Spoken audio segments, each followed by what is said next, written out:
بسم الله والحمد لله والصلاة والسلام على رسول الله صلى الله عليه وسلم. في موضوع عايز أتكلم فيه وهو رؤية النبي محمد صلى الله عليه وسلم. اللهم ارزقنا رؤيته في المنام وفي يوم الزحام رب العرش العظيم، وارزقنا شفاعته، وأن نكون من الذين يدخلون الجنة بغير حساب ولا سابقة عذاب. تقعد مع حد يقول لك انا شفت النبي صلى الله عليه وسلم، اخت تقول لك انا شفت النبي صلى الله عليه وسلم. طب شفت النبي ازاي؟ اوصف لي. لا لا، ده النبي صلى الله عليه وسلم جالي في المنام وقال لي هتعمل كذا وكذا وسلم لي على فلان وسلم لي على فلان ولقيته قاعد مع فلان. طب اوصف لي النبي صلى الله عليه وسلم.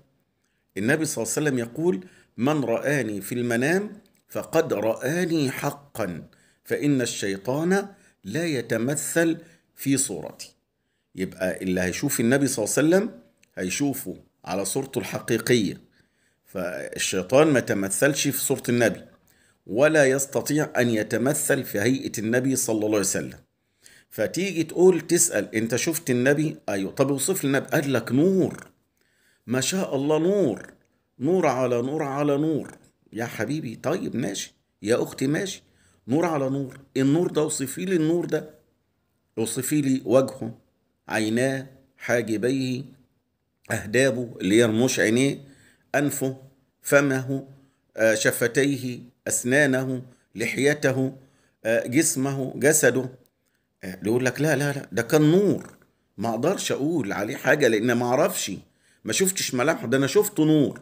وحد بيقول لي ده النبي صلى الله عليه وسلم، واحد تاني يقول لي ده هو جه وقال لي انا رسول الله، وبرضه نور، وجهه كده نور، ما فيش حاجة باينة منه.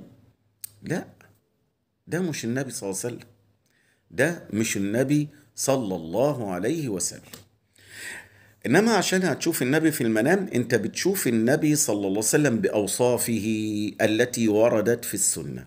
شوفه بهيئته، بشكل وجهه، وجهه يعني عريض الوجه، كالبدر، حاجباه مقوسين، يعني حواجبه مقوسه والحاجبين ملتقيين وبينهم شعر خفيف، رموشه تقيلة وطويلة وكثيفة، وأنفه مستقيم وفي ارتفاع من الوسط، من وسط الأنف.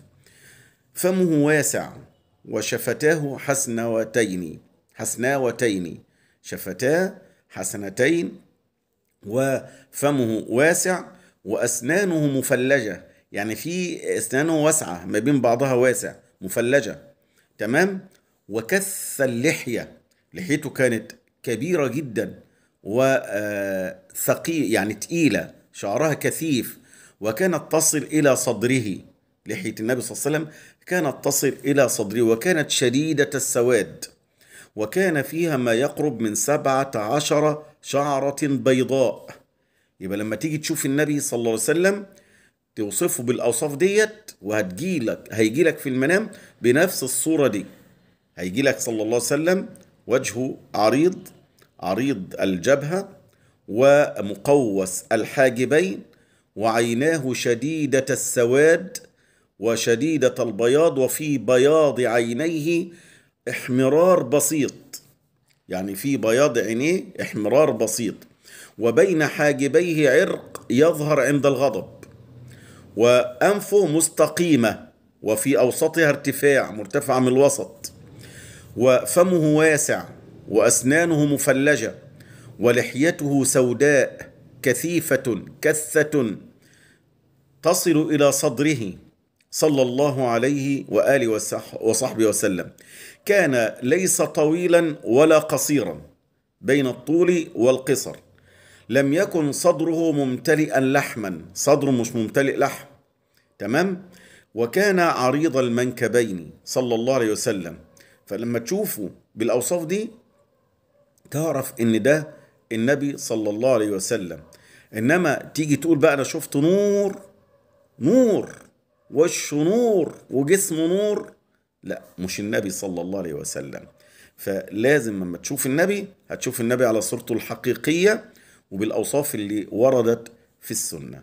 أسأل الله رب العرش العظيم أن يرزقنا رؤية النبي صلى الله عليه وسلم دائما وأبدا في المنام أبدا ما حيينا، ويرزقنا رؤيته، وأن يسقينا من يده شربة هنيئة لا نظمأ بعدها أبدا يوم القيامة في يوم الزحام الشديد.